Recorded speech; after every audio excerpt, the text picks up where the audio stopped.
后来过来，行政院的经发言人丁一鸣因为牛肉面事件的风波来请辞，再加上和在野党掠到这个章头继续雷喊，是和行政院长苏贞昌负面的声量，过来创下着新高，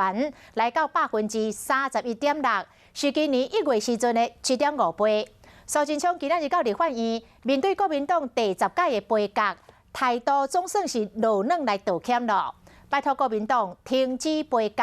嘛，请国民党来指正，看行政院到底有倒位做了无好。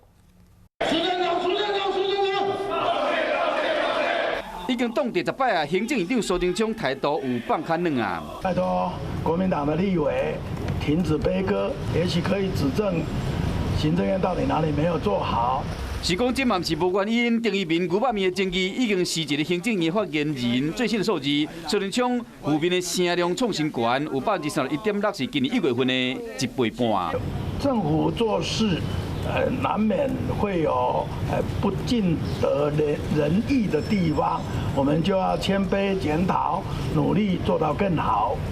在野党无放过这摆机会，你看这张图，时代力量立委区显地抛出这张网军甲因的产地，将行政的政策研究出来了，要来操作政论的流程，拢总甲画出来。民众党到监察院去检举，讲行政院发言人的行政无中立，国民党有开记者会，佮点名行政院是假新闻的制作中心。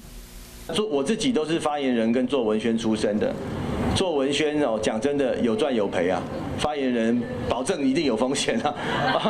所以